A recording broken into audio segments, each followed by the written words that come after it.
Yes, yes, my people. It's your boy Kizzy Talk Sports, and you can call me Kizzy. And we're back with another one. Paid in Arsenal, episode 5. Smash the like, subscribe to the channel from early. Road to 100 subs. You get me? But listen, we got my brother, man. Yeah. Nah, the GC has me dying, but I walk one man then, bro. You really know what Hey, it is, man. Wagwan, Killy. What are you telling me? Well, can you hear me? Yeah. Wagwan. Yeah. Yeah, man, just chilling. Get me, just waiting for some positive news, man. Because right now, yeah, it's been pretty depressing still. Facts. I big up JJ every Ross Clark time. You get me? This This guy. pussy. I no, but listen. Obviously, the ops have probably come here to talk their thing in it. But obviously, as we all knew from the other day, we were saying maybe two Brazilians, but in the end it was only one. But Yeah. bem-vindo ao Arsenal, Bruno Gomes. Yeah, Bruno Gomes. welcome to the Hello. Arsenal, Mr. Bruno Gomes. Yeah, big up the man them. Yeah, yo, big up Mab every Ross Clark time. Big up my boy Cannon Culture every Ross Clark time. Yeah, big up the loyal ones in the chat. Make sure you're smashing the likes. I see 6 people are in here. I want to see 6 likes. Real talk, run them likes up, man. But listen, like we just said, bem-vindo ao Arsenal, Bruno Gomes. Welcome to Arsenal, Bruno G. £75 million sterling added to the Arsenal midfield. Mali, chat to me, my boy. Man, like I said in my video, hide your mothers, yeah. Bruno G, Declan Rice, best pivot in the league, man. We're running every midfield, man. See the way man used to run blocks?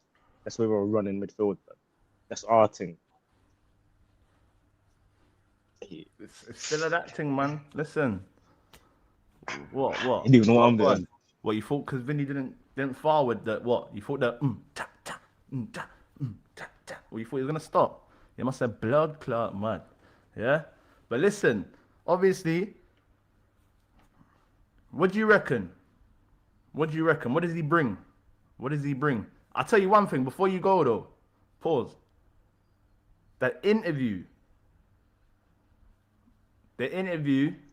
I haven't seen My it. man's gone up in my estimations a lot. You get me? Mm.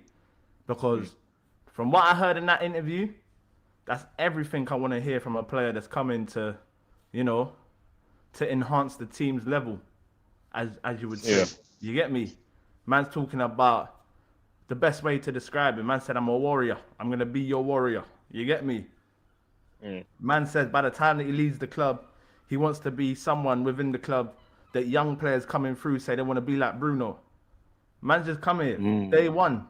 Man said I want to be a club legend already. That's what I want to hear, fam. You get me?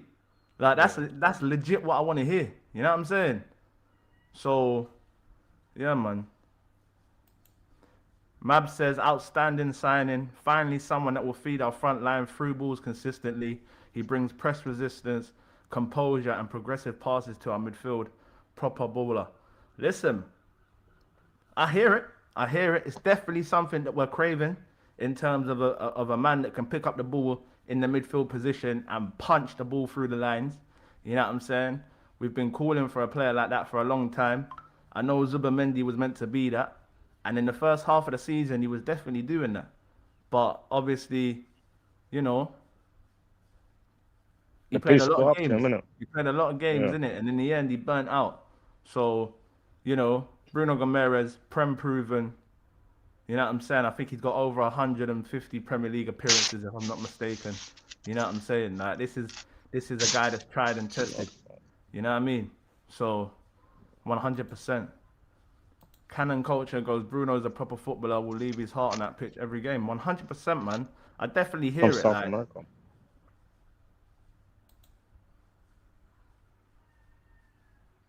With the trolls in the building.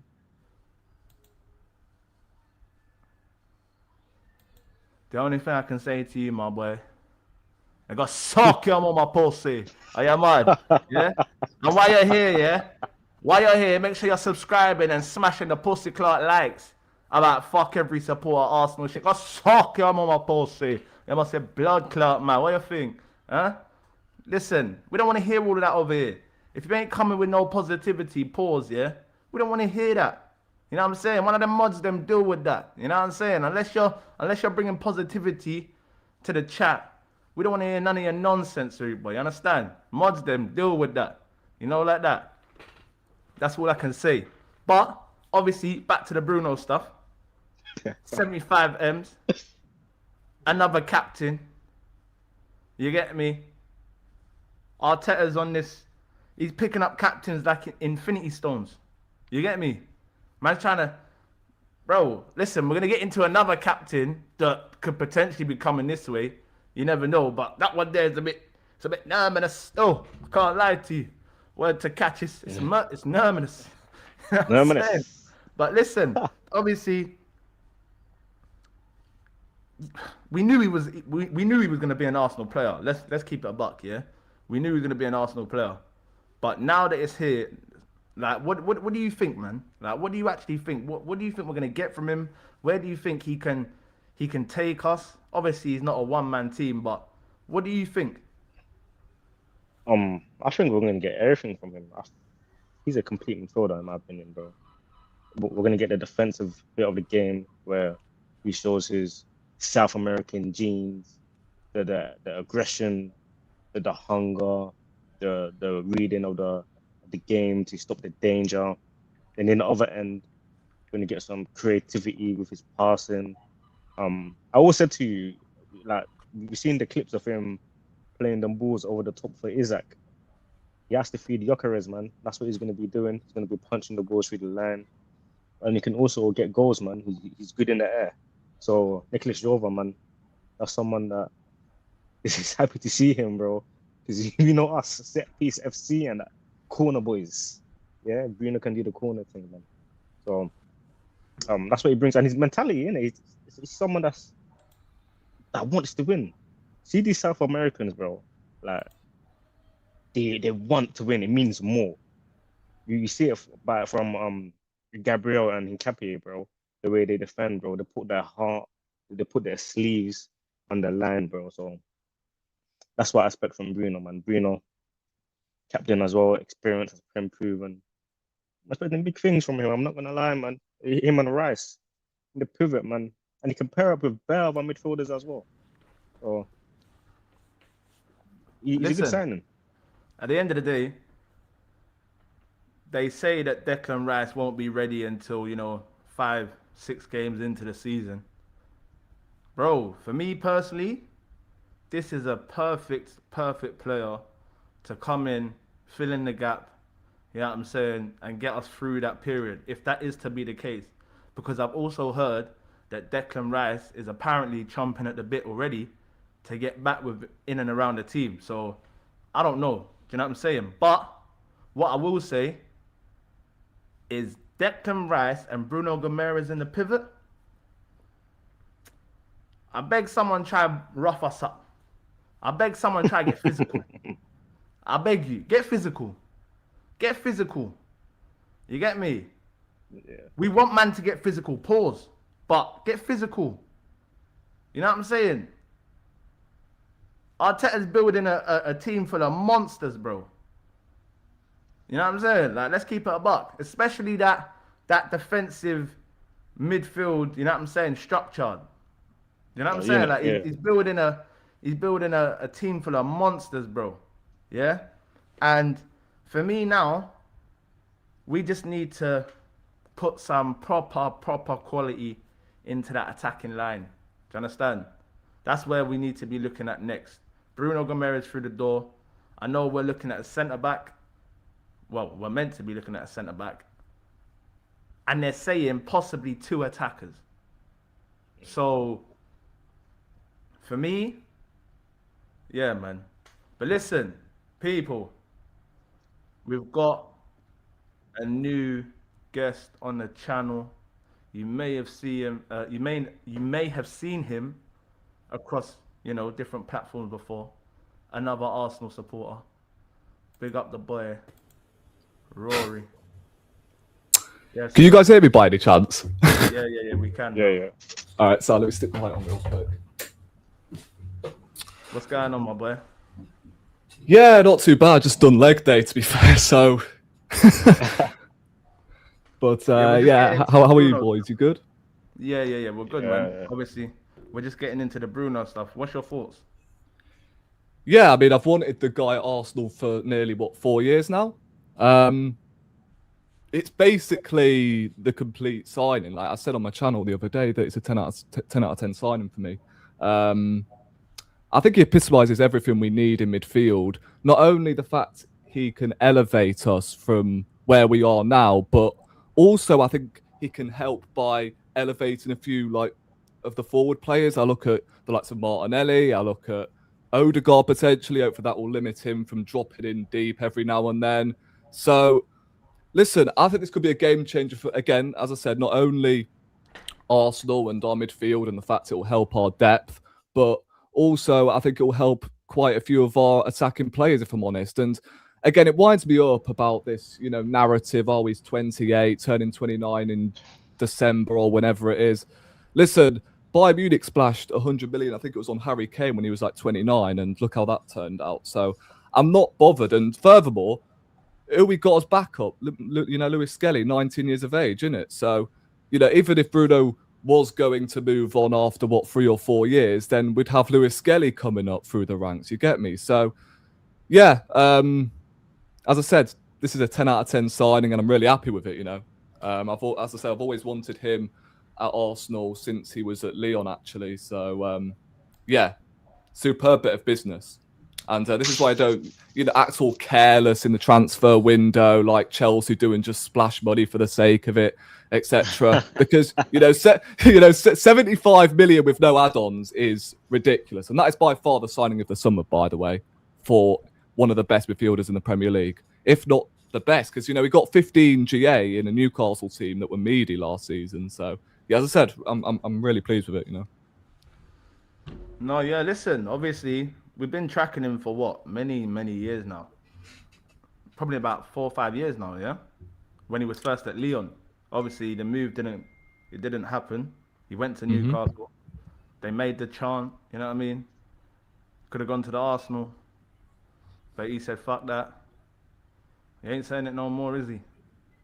Because he's in the red and white. The champions. You know what I mean? And obviously, for me, I wanted the big marquee signings in the forward line. I knew we needed another midfielder,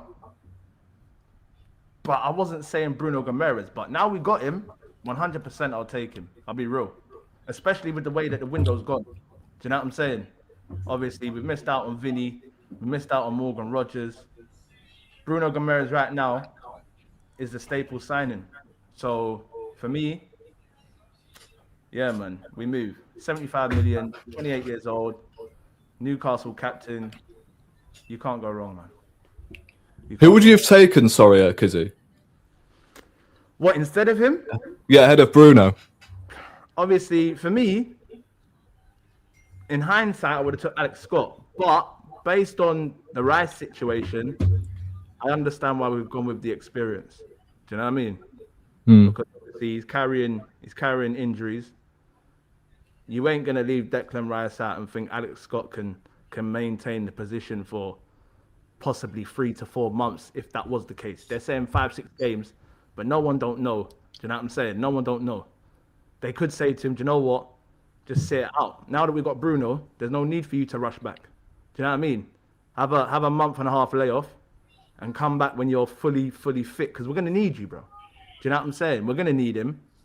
And if Bruno can come in and fill that gap, I'm all right with that.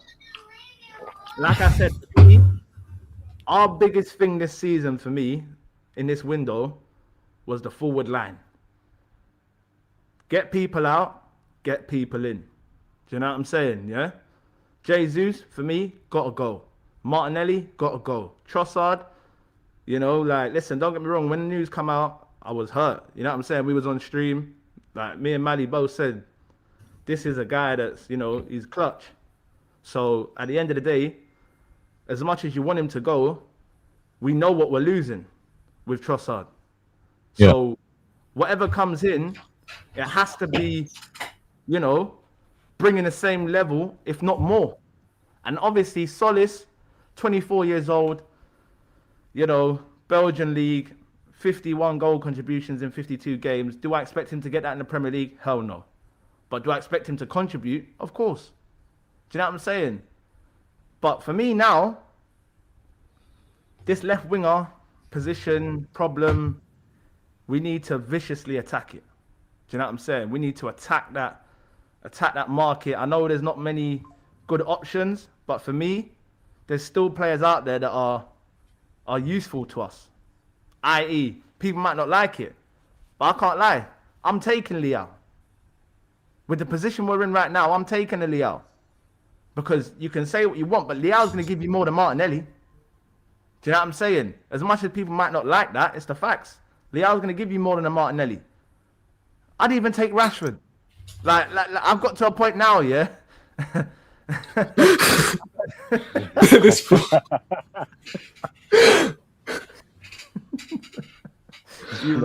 Maybe next summer. Maybe next summer. Listen, for me, yeah, we're at a point now where I just need to see new faces. Do you know what I'm saying? We've missed out on Rodgers. The Vini thing. Was we really ever in for Vini? Like deep down, yeah, think about it. Because I said this to Mally the other day. I said to Mally, was it a thing of we was in for Vini? Or was it a thing of, let's go on like we're going all in for Vini, knowing we ain't going to get Vini. And then we can tell the supporters, oh, we tried. You know, we done what we tried our best. We tried to get Vini. And it just didn't come to fruition. Bro, I don't want to hear that shit. Do you know what I'm saying? Like, respectfully, I don't want to hear that. Go out and get someone. It's as simple as that. Go out and get someone. You know what I'm saying? Yeah? Listen, I'm not saying go and spend 130 million on Barcola. I don't want that guy nowhere near my club. But at the same time, we've put ourselves in a position where we might even have to go and spend that. Do you know what I'm saying? So, if you can get the deal done, just get it done. Like I said, I need something. Something's better than nothing. Do you understand? And going into next season with Martinelli and Solis on the left wing, God help us. God help us. I don't care what no one tells me. God help us. Yeah? Bruno G, you know, all of this, it sounds nice. If that left wing ain't sorted, we're in trouble. I don't care what anyone tells me. And I'm not saying we're in trouble, but what I'm saying to you is that left side's going to show again that there's weaknesses. Do you know what I mean? It's going to show again that there's weaknesses. And for me, the best teams, they go out and they sort the problem. Even with all the setbacks, you know, Rodgers, Vini, whatever, go and get someone, bro. You get me? If you got to go to Juventus and slap down 120 million for Yildiz, go and slap the money down. Do you understand? Me personally, I got Yildiz on fraud watch right now. After that World Cup performance, I'm a bit iffy. But at the same time, I do also know that the kid's a talent. You know what I'm saying? So it's not like he can't reignite that form. You know what I'm saying? The World Cup could have been an anomaly. Do you get what I'm trying to say? So, I don't know, man. But that left wing position has to be sorted. It has to be sorted. You get me? We cannot come out of this transfer window and have Martinelli and Solis on that left wing. Bruno Gomes is a brilliant addition to the squad, but I'm looking at that left wing. I'm looking at it and I can't take my eyes off it. Do you understand? Because it's a big, big problem in this team. We brought in Solis. He's an inside forward and he's being deployed as a touchline winger. Ain't much change in that system, you know. I watched that Betis game and said, ain't much change. Nothing. Ain't much change. So, I don't know. But Cannon Culture goes, I've seen a lot of people comparing Bruno and Scott. I see them as different players. Maybe I'm wrong, but Scott to me feels more attack and Bruno is a bit more defensive, but can also... Do you know what it is with Alex Scott, yeah? Alex Scott's just a brilliant footballer. Do you understand? He can do all sides of the game when it comes to midfield. He can defend. He can play make. He can play. This is the best thing about Alex Scott, yeah? He can play in the 6, not a lone 6 in the pivot, but he can play in the 6, he can play in the 8, and he can play in the 10. He's an all-round midfielder. He's a quality football player. Do you understand? Whereas Bruno Gomes is more of a deep-lying destroyer. Do you get what I'm trying to say? Who has got an eye for goal in him.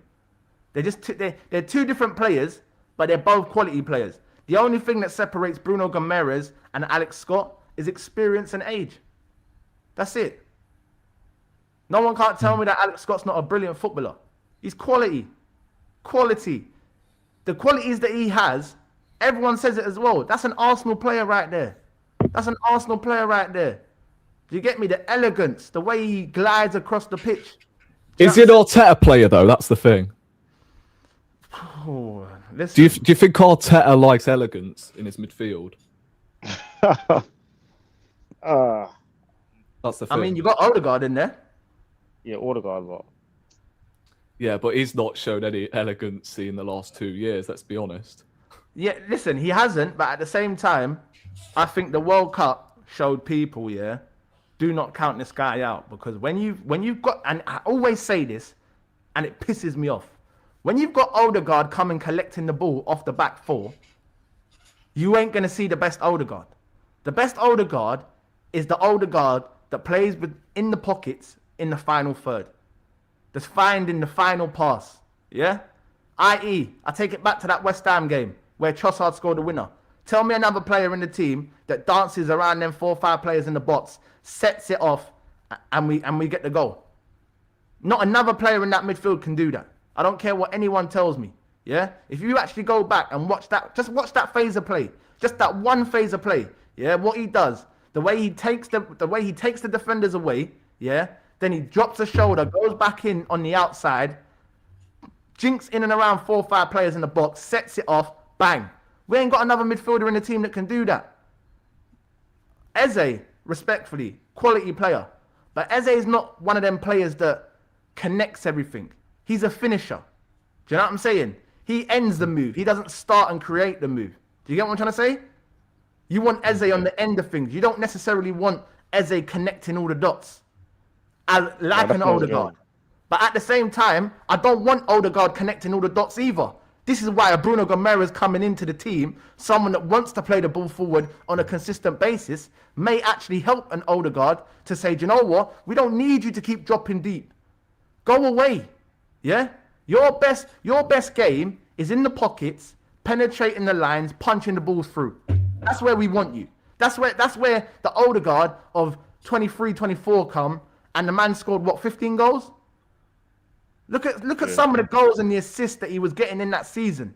The 2 goals against Chelsea at the Emirates. Edge of the box. You know what I mean? Edge of the box. Nicely dispatched finishes. That's where you want to see Odegaard. I don't want to see Odegaard coming collecting the ball off the defense. I don't want to see that. Do you know what I mean? I don't know. Yeah, I mean, yeah, just back on the Odegaard point, I don't actually think he was that good in the World Cup, you know. I'll be straight honest with you. I don't think he bossed England, by the way. You know, yeah, fair enough, he bagged an assist, but like, let's be honest, either of us on the panel would have played that pass. Let's be honest, that's just a typical Odegaard pass, really, from, you know, yeah, but see for me, I can't lie, yeah. Obviously, if there's anyone that gets onto Odegaard, it's me, bro. And it's because I know what the guy is capable of. But as of the last 2 years, he's completely come away from the player that he once was. Yeah? But in the World Cup, I actually saw not necessarily 23, 24 Odegaard. But what I'm saying to you is I saw the quality that the player does have. When you put him in and around a guy that he can feed on a consistent level, he's going to feed him. He's going to feed him. It's as simple as that. You get me? I think the guy finished, what, 2nd or 3rd for assists in the whole World Cup? Him and Haaland, you could arguably say, dragged Norway to the quarterfinals. Like, let's keep it a buck. If Odegaard and Haaland went in that team, Norway are nowhere near the quarterfinals of the World Cup. And people can say, yeah, Haaland's going to take all the glory. He scored all the goals. But how's he scoring them goals? It's because the main man in the number 10's feeding him. That's what people won't talk about. People will talk about the guy that's scoring the goals. Yeah, I hear that. It's the same thing for Brazil. Vini was getting all the limelight. But who had the most assists in that Brazilian squad and that was putting it on the plate consistently? Bruno Gomes. You get what I'm trying to say? People will talk about the guys that are scoring the goals, but they won't talk about the people that are making the goals. Yeah? And I'm not saying that Odegaard was pulling down trees or anything. But what I'm trying to say to you is I saw a level from a player that has been nowhere near that level, and I saw a glimpse of it, and, you know, he produced. The guy walked out of the competition with like 5 or 6 assists. Only Elise and someone else got more than him. You get me? So that's just my personal opinion. Yeah, I mean, I get what you're saying, and I think he did perform at a much better level at the World Cup than he has done in the last 2 years. But what I've noticed with Odegaard throughout that entire World Cup, right, he's picked up a few assists, or GA as we like to call it nowadays, but when it came to the crunch time, you know, against England in the quarterfinals, did we all think, right, Odegaard in that England game was ever going to take the game by the scruff of the neck? No. And did he? Not really. So, to be honest, it's pretty much the same. Well, not the same, but it's I've seen a similarity, in Odegaard as I've seen in the last 2 years with Odegaard during the World Cup, to be honest. You know, when it's all, you know, luxury and all of that, Odegaard's, you know, decent, fair enough. But when it comes to the crunch games and when, you know, the cards are down, like when do you really see Odegaard? Not really. Yeah, but this is what I'm trying to say, yeah? This is what I'm trying to say. When you've got a man that's had his confidence shot, yeah? Like, actually think about this. When he scored them 15 goals in the league, yeah? Do you think he's thinking to himself, I'm going to go on a 2-year run where I'm absolutely shocking? Or do you think that he's thinking to himself, okay, now, I'm going to take the next step? Yeah? What he expected and what he got were 2 different things. But if there's one thing I am going to tell you, yeah? If there's one thing I am going to tell you, people can say whatever they want about Odegaard. But you take Odegaard out of this midfield, there's zero creativity. Zero. Yeah? Zero. Like I said, Eze, he's not a creator. He's a finisher. He's a forward-thinking midfielder, yeah? He's not here trying to, like... And this is the thing. As much as I do get onto Odegaard, yeah, and his levels have been on the floor for the last 2 years, but if there's one thing I will say is, when he is in the team and when he ain't in the team, you can tell the difference. You can tell the difference. It's the exact same thing as Declan Rice. When Rice ain't in the team to when he is in the team, you can tell the difference. Don't get me wrong. I'm not here saying Odegaard, he's the. Listen, I was saying strip him of the captaincy because the levels were on the floor. Take away that captaincy. If anything, obviously taking away the captaincy from him probably ain't the greatest idea. But for me, I would take that off of him because if I'm being completely honest, wearing the captain's armband at Arsenal, it comes with a lot of pressure. Do you get what I'm trying to say? And for a man like that, I don't really look at Odegaard and think, yeah, like, he's made of steel. Not everyone's made of steel. Do you know what I'm saying? Not everyone's like that. Not everyone's got that dog in them. You get me? And when he's going through a bad patch, you can tell he's a player that needs an arm around him. There's certain players like a Declan Rice, yeah, who you probably don't need to put an arm around Declan Rice. Declan Rice knows when he's playing fucking shit. He'll tell you when he's playing shit. Whereas Odegaard, you probably got to give him a bit of a cuddle, tell him everything's going to be all right. Don't worry about it. Yeah? That's just the way I see it. Yeah, I mean, when you say there's no creativity when Odegaard's in the midfield, don't you think that a lot of our best performances last season came without Odegaard in the team? I hear that too, though. Listen, you could say that, but like I said, when a man has played at a certain level, yeah, for so long, a World Cup is what he could have probably needed in his life. You know what I'm saying? Somewhere where we can go away, be on the world stage, yeah, and actually prove to people that he's still got it.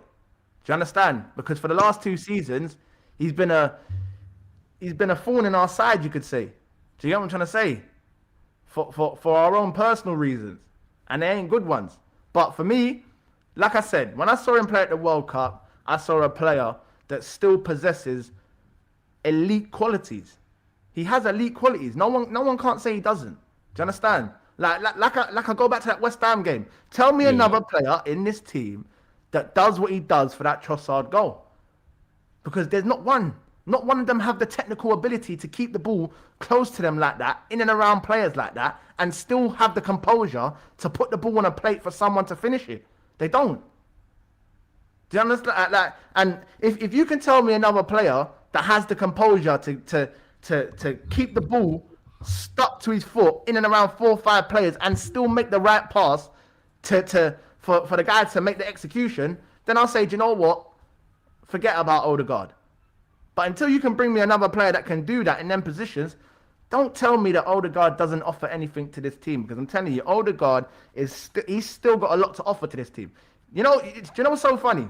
Before the World Cup started, I said get Odegaard out. I said I want Odegaard gone. I've seen enough. 2 years, my captain. I can't watch this shit. Do you know what I'm saying? This is my captain. I need my captain to be at the front line when we're going to war. But then I watched the World Cup and I said to myself, you don't know what you're talking about. You don't know what you're talking about. Yeah, cool. He has been in the dumps for about 18 months. But this guy is a quality player, bro. This guy is a quality player. And all he needs is confidence. Do you understand? The confidence, the levels are on the floor right now.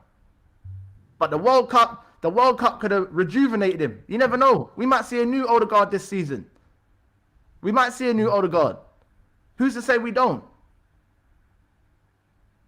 Do you know what I'm saying? Would you play him in the 10? Or would you play him in the 8? I want to see him in the 10. Not 10. I want to see him in the 10. I'm not sure, to be honest. I think it's more of an 8 than he is a 10. See for me, yeah. If you've got Declan Rice and Bruno Gomes sat behind him, Odegaard will rip the shit out of people. Odegaard will rip the shit out of people. I'll tell you that right now. Yeah? If you give him 2 guys behind him that he knows, yeah, they're going to do that legwork. They're going to do that nasty stuff that he don't want to get. Like, listen, let's be honest, yeah? Odegaard's not a man that, his best qualities don't come off the ball. Yeah, he is elite in terms of setting that press. You know what I mean? He is elite in that term, off the ball. But Odegaard's a player that you want on the ball. Do you understand? You're not saying, oh my God, Odegaard, his best qualities, yeah, breaking up play. No, Odegaard's best qualities are getting on the ball, picking passes, playing through the lines. You know what I'm saying? He has that quality in him. Like, at the end of the day, for me, like, when I think about it, to lose Odegaard from this team, we're losing a lot, man. I don't know about you lot, but for me, that's just my personal opinion. Yeah, it's obviously not all down to him as to why he hasn't performed in the last 2 years. I think part of it is obviously due to the injuries, but also, the instructions where he's dropping deep, etc. Because I swear the likes of Eze and Nwaneri have been doing exactly the same thing. So I do think it's an instruction told by Mikel Arteta, by the way. But I ain't even gonna lie to you. Right now, I would be using Odegaard because I don't see us getting rid of him anytime soon, considering he's on $240 a week, something like that. Like, no one's gonna be paying them sort of wages for someone who's injury prone, that's for sure. I'll be just bringing him on once we're 1-0 up, just to control the tempo, innit? Because that's something that I do value off Odegaard. Like, whenever he does come on when we go 1-0 up, or if we're comfortable, I don't know, right, 2-0, 3-0, you bring on Odegaard to keep the ball and all. Like, he did a really good job against, I think it was Atletico Madrid, when the game was tight, 1-0 up, came on and did his thing. That's what I'll be using Odegaard for right now. I ain't gonna lie, it may sound harsh, but I would be starting either Eze in the 10 or out on the left if we don't end up signing a left winger. But obviously that's a different topic. Yeah, but listen, you see, for me, yeah, people.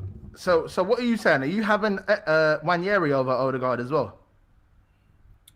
Well,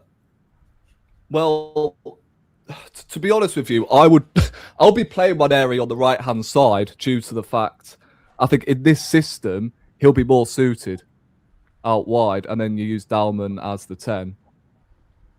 That's what I'll be doing, and then Dalman as the 10. getting rid This of is what I'm Madueke. saying, like, bro, people, and this is not even to you, Rory, yeah, but bro, I think people are.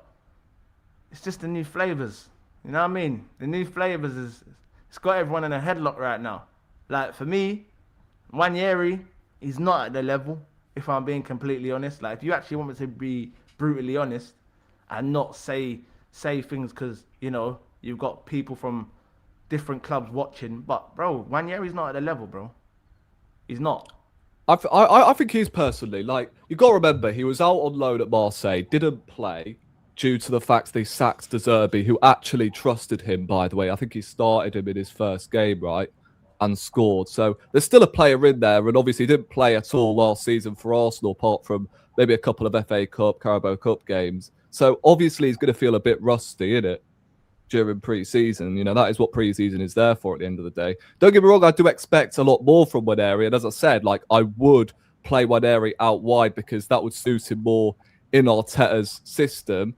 I think he said before, Kizzy, that he doesn't want to play out wide because that is his best position, in the 10, because he likes to pick up the ball in the pockets and all that. So I think he does want to play in the 10. I think his best position is 10, but in this case scenario, I think his best position is on the right-hand side. I ain't going to lie. And when he does play on the right, I think he bags, 11 goals, something like that. So when he was actually given opportunities, he has flourished. I'm not going to lie. I said back in January that I think we should have started Waneri over Odegaard in that running, because, not going to lie, he would have been our best player. Listen, I'm not. It may sound controversial, but I think he would have been our best player around that for period. Me, obviously, Waneri's a talent. Waneri is a talent. There's no denying the boy's got talent, yeah? But if you look at where we're at right now, Waneri is nowhere near the level, bro. Especially not in the position that he wants to play. Yeah, not in this one. Listen, I watched him play against Betis the other day. And when I tell you, it looked like men against boys. He's getting manhandled in there. Like, literally manhandled. Yeah, but let's be honest, everybody was shit. No. We was. But what I'm going to say to you is, cool, I hear that. But just because the rest of the team was shit, don't mean you have to be shit. Do you understand? Yeah, I get that. You can be a shining light in a shit team. Yeah? Like of course. Like Bruno was. Like Anthony Gordon was. Like Tonali was. These guys were shining lights in a shit team. Yeah? Waneri, listen, for me, the best thing that we can do for Ethan Waneri is sell him, but also keep control of the player's future. So in terms of send him away, allow him to go and become a man. Because if we're going to be real, he's still a little boy. Yeah, cool, we might have a little beard on that now and little facial hair, but he's still a little boy. You know what I'm saying? He's still a little boy. So allow him to go away, yeah? Go and this is what listen, this is a cutthroat business. But what I'm saying to you is, I'm not saying get rid of him and never see him again. But get rid of him, yeah? It's more or less like a Eze situation, but Waneri's actually here. We done it at a younger age to Eze. We let him go. He left the academy. He went searching. He went and become a man. And when he was a man, he's come back now and everything's worked out. Let it all work out. You know what I'm saying? It all worked out, yeah? So what I'm trying to say to you is, let Waneri go. Get money for him, but also keep control of his future, yeah? So whether that's a sell-on clause or a buyback clause, we want control of his future. Do you understand? Because if it is a buyback clause, let the boy go and play. Let him go and get minutes so he can develop into the player that everyone thinks he is. Because right now, for me, he's not at the level. Yeah? He's not at the level. Yeah, I was going to say, right, if you are going to sell him for like 40 M's or something like that, then you better, apply a blooming buyback clause, that's for sure. 100%. Yeah, I was hearing but right now, I would be willing to loan him. I think he does need a move in the Premier League. But Listen, I wouldn't him, mind seeing him in the squad. loan because him, do The whatever thing you is, need to I do. think Just let we've the boys spent play. like years, complaining about Arteta and the fact he doesn't, utilize the youth. And now suddenly it's like, well, because Waneri hasn't had a couple of decent games in pre-season, the fact the manager doesn't trust him, probably because of his off-the-ball abilities. I don't know, and he doesn't track back enough. Whatever. I'm not entirely sure why he doesn't trust him, really. But let's not make out, as I said, when he got consistent games, that the guy, wasn't producing. All it takes is just have, a run of games, and then you never know. If he doesn't, then fair enough. But I just think it's too early to completely write him off. Like, he's had, 2 seasons now? Or should I say, well, not Arsenal, to be fair, because, I'd only class it as 1 season, because last season he didn't play, and then he went out on loan. So he's only had 1 full season at Arsenal, and I think he's 18, if I'm not mistaken. So, or 19. I'm not entirely sure. He's either 18 or 19. So, well, Mali, listen, you're sat there I with don't mind five. what we do with Waneri. I would love him to stay, to be honest, and fight for his place. But this is what we've got a squad for at the end of the day. Because some fans are somewhat allergic to squad depth. I get we've got a few players in that position, but what's the problem with keeping Waneri in the squad and stepping in every now and then? I don't think it comes down to the fans worried about squad depth. I think it comes down to the fact that we know the boy is a talent, and you don't want him just sitting on the bench, because at the end of the day, listen, I'm telling you now, if we was to keep Waneri this season, with Bruno Gomes coming in, with Dalman, with Madueke, with Saka, unless there is a plague of injuries in this squad, he's getting no guard minutes. Which is likely, by the way. He's getting no guard minutes. Do you understand? And that's a fact. I don't care what no one tells me. If he stays, he's getting no guard minutes. I don't want to see... Listen, we all know he's a player. Why would you want the guy to sit on the bench all season and just watch? Fuck that. I'd rather you go out on loan. I'd rather we get some money. Yeah? What is it? Who is it? Sorry, Chamberlain. That's still our record sale. Run that up, man. Give me some money, bro. I can't lie. I need something. Because at the end of the day, yeah, for me, Waneri is a quality player, yeah. But where we're going, Waneri, right now, he's not in front of Madueke. He's just coming for £52 million. He's not in front of Madueke. He's not in front of Saka. And the fact that he's been sent out on loan would tell you that Arteta obviously thinks more highly of Dalman than what he does Waneri. Do you understand? Because Dalman could easily still be playing academy football, but he's not. He's with the first team, and Waneri's been told to do one. Do you get what I'm trying to say? So obviously, Arteta has obviously got Dalman in higher regards. You know what I'm saying? In higher regards than a Waneri right now. Cool. That's the right wing. Then I look into the midfield. Odegaard, captain. Eze, £67 million signing. You ain't getting in front of him. Marino, you're not getting in front of him.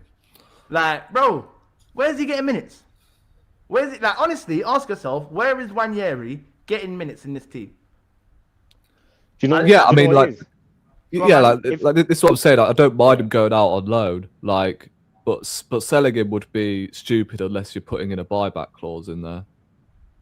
That's all I'm gonna say. Do you know what it is? If he's not getting minutes off the right, loan him out or sell him, because I don't think he has that IQ to be playing in the 10. He ain't like a Cess. Even Cess came through bad, man. He ain't like that. So I'd rather send him on loan. Send him to a Dortmund, to a league where you know he's going to be playing week in, week out, and have good track records of developing young talent. So that's my opinion on it. I would like to see him in the Premier League, though, to be fair, because I think he needs to develop. He needs to develop more in the Premier League. Me personally, I said Bournemouth. If he is to go anywhere in the Premier League, I want to see him go to a place like Bournemouth. A place where... What? He was meant to go Bournemouth before he went Marseille, I'm pretty sure. But this is what I'm saying. If he is going to go anywhere, I want him to go to a place like Bournemouth or a Brighton. Yeah? Somewhere Everton, where maybe. young players actually develop. Where they've got a track record for producing young talents. You know what I'm saying? Yeah? Of recent years anyway. Like, I want him to go somewhere and actually, show his capabilities. I know Ethan Nwaneri is a quality player, by the way. I'm not saying he's rubbish. I know he's quality. But where we're at and what we're trying to do right now, he's not at the level. He can be at that level. But for one, he's not at the level because the manager won't give him the level to show that he's at the level because there's players in front of him. Yeah. Do you get what I'm trying to say? Like, we're not talking about talent here. Talent's not the question. We know he's good. It's just the fact that there's loads more players in the positions that you want to play that the manager, they're in higher regards than you, bro. And they're just the facts, innit? Like, I'm sorry. Football's a cutthroat business. Do you get what I'm trying to say? Yeah, I mean, let's spin this away from what Arteta will do, and let's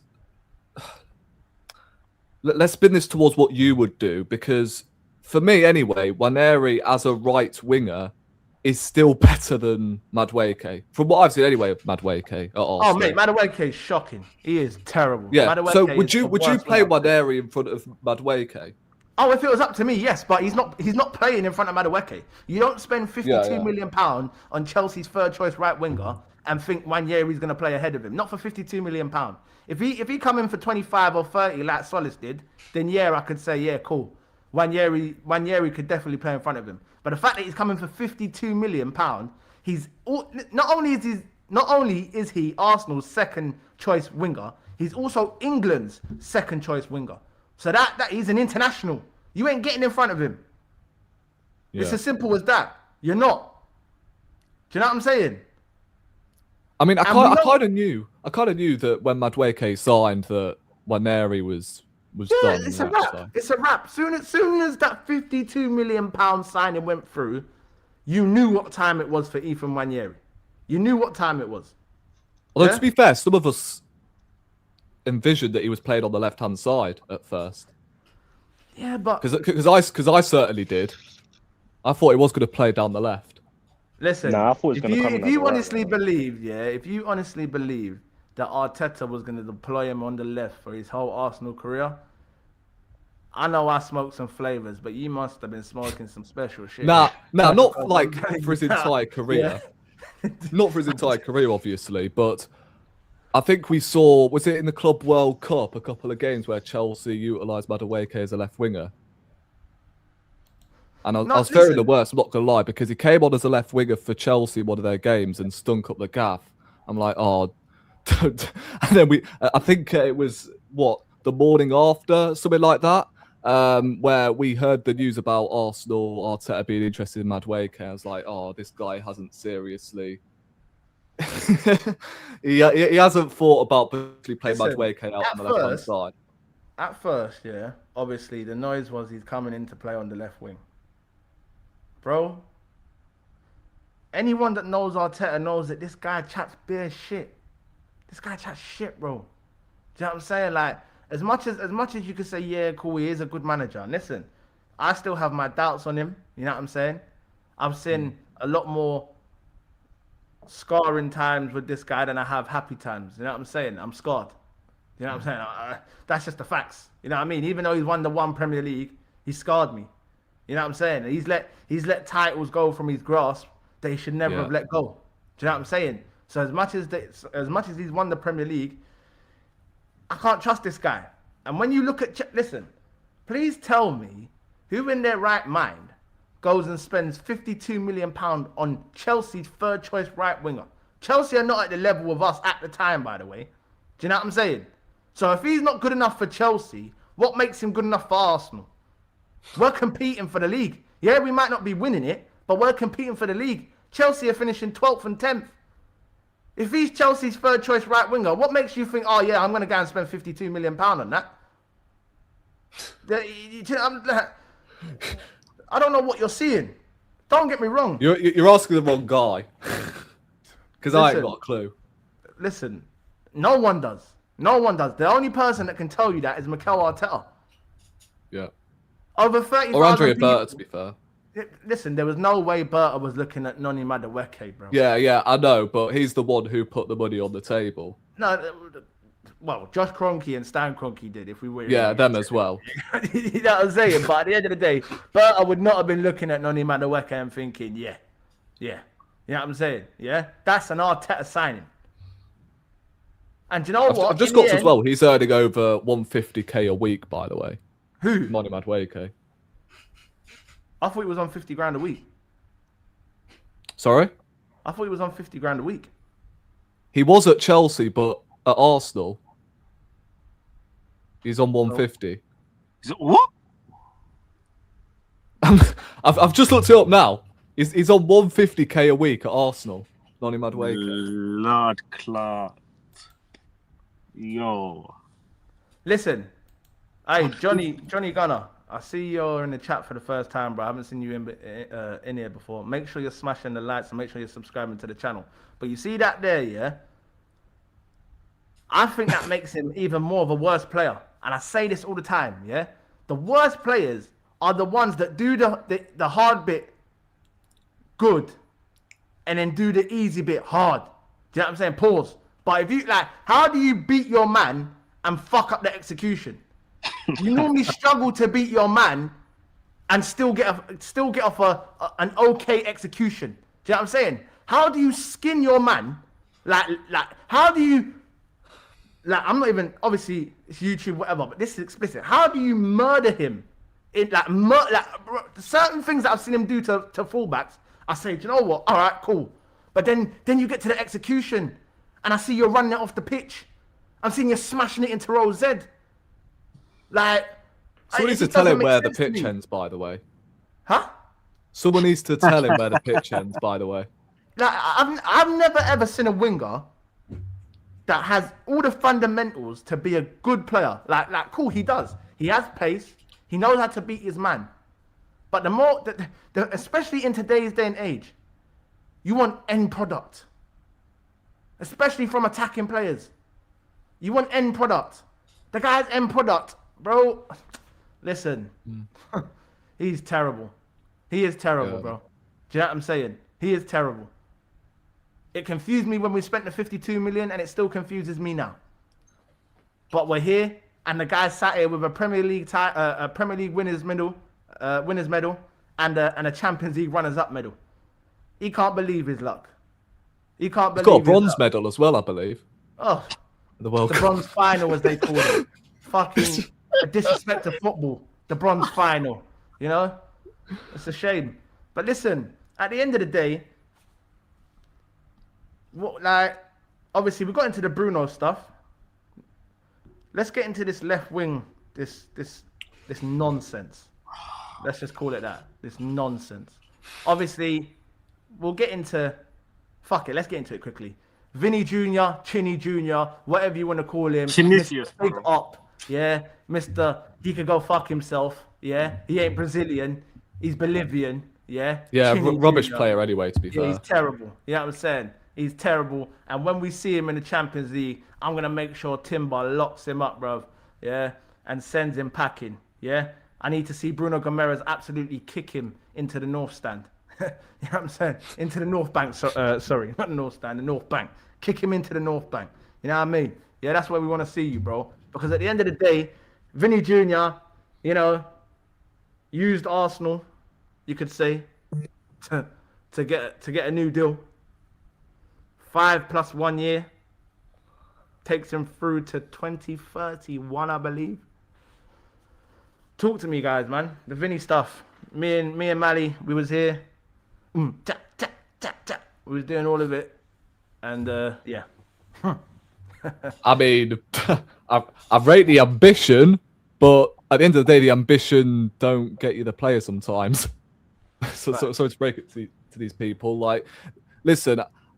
I get it. Arteta and what I was hearing, Arteta, Berta, they had a huge package ready. But yeah, as you said, Kizzy, like, I think he has used Arsenal to earn more money at Real Madrid, unfortunately. Let's just be crystal clear, right? Whoever we get at left wing come the end of the transfer window, or should I say if because you never know with Arsenal nowadays. He's always going to be a downgrade on Vini. So let's just put that out there. Whoever we get, they're going to be downgrades on whatever we would have got with Vini, right? Because you look at the left wing market, right? You got Rashford. To be honest, I'm fearing Mudryk out of anyone. What did I say in the group chat the other day, Mally? What did I say in the group chat the other day? I can smell a Mudryk on loan. I can smell a Mudryk on loan. I don't need I that. do as well. I swear to you now, I said this in the group chat the other day. I might even have to put you in there, Rory, so you know what's going on. Man. There's Rashford. I think I've already mentioned Rashford, but you know, Rashford, Mudryk. Leao. Yeah, Leao. I don't rate Leao, to be honest. I think he got locked up by some unknown fucking Chelsea. I don't know, some locked character. You get what I'm saying? So I think, yeah. To be honest, when you look at, as I said, the left wing targets, I think I'm probably out of all of them taking Yildiz. One thing I don't want Arsenal to do, by the way, is go from Vini to Rashford, Mudryk and all, right? It makes more sense, however, to go from Vini, right, your plan B, because I believe that Rodgers was the plan A this whole time, to Yildiz, Kvara, Doué. Then you go to your plan D and sign Rashford, Leao, whoever, right? So, for me, you don't go from there. you don't go from Vini to Mudryk and Rashford, or Mudryk or Rashford, should I say. You go from Vini, try to break the bank for Yildiz, at least, because he'll cost at least 70, 80 million, and Juve have to sell. So, I would take him out of all of them. I get what you're saying about the World Cup, but at the end of the day, I ain't taking Rashford. I ain't taking Mudryk. I ain't taking Leao because, again, I've not rated him for years. So, who else is there, really? Worst case, like, we go from Vini to fucking no one. I know Mali's been talking about Illiman and Jai. Yeah, listen. Yeah, to be fair, I think he would be second on my list at the moment. Well, look, canon culture. Before we get into, so let me just get into this quickly. Yeah, see this here. This is exactly what I said, JD, innit? Yeah, I said, yeah, cool. We was in for Vini, but we was never really in for Vini because as soon as you hear that a man's had positive talks with Real Madrid, I'll be slapping down the bid straight away. Slap down that bid because automatically, yeah, you now put the player in a position where it's not just conversations, it's legit. They put money down for me. It shows intent. Do you know what I'm saying? See, Vini could have been sat there and saying, "Yeah, cool. Arsenal, they've pitched a good thing to me, but let's see if they actually want me." Because it's all good telling, like, see, it's like when you're trying to, speak to a nice little lady. You know what I mean? Yeah. How long are you gonna speak to her until you realise that, hold on a second, the talking phase can only last so long. When we going out for a little bite to eat, you know what I mean? A little cha. You know what I'm saying, man? You know what I'm saying? Like, brother, there's only so long you can talk. You know what I'm saying? When are you gonna actually show intent and try and do the business? Yeah? It's all good saying, oh, we tried, yeah, we pitched to Vini, we told him we're gonna give him 25. All right, then where's the fucking bid? Where's the bid? Because soon as I heard, a little bit. Listen, I'm telling you now, yeah. As soon as I would have heard that Vini's had positive talks with Real Madrid, bang, 130 M's on the table. Have that. Talk to me about positive conversations now, yeah? Because we didn't put no bid in. And I don't want to hear no fucking verbal bid either. I'm talking in black and white. There's 130 million one doolies for you, bro. Florentino, hold that. What are you telling me? Do you want him that bad?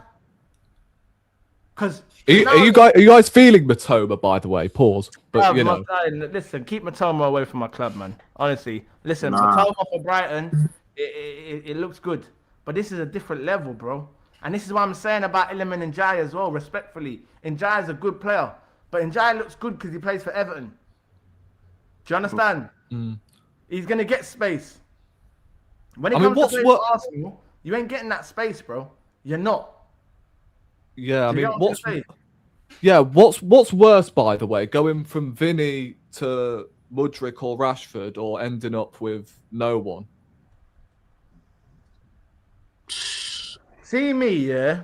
I have to Obviously, get someone. people have their. I'd rather end up with no one, if I'm honest. Nah, I have to get someone. And play Eze out on the left wing. I ain't even joking. I would prefer having Eze out left wing rather than watching What Rashford is it about and Mudryk Rashford that down you my don't left like? wing. What is it about Rashford that you don't like? I just don't see him as an Arteta player, to be honest.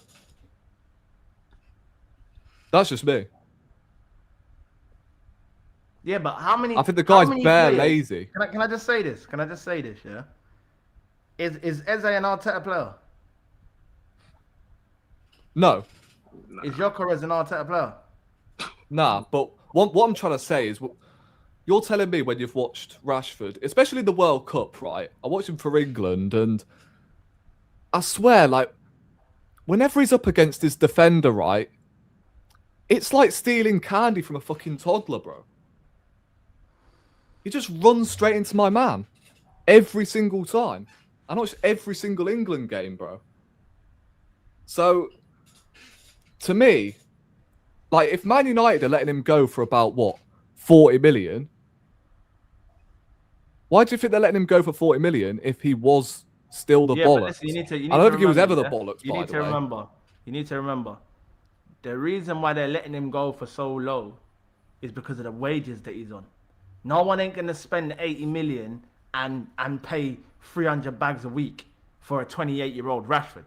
But if you can get a man out for 35 to 40 million with the wages, someone would probably do that. Do you understand?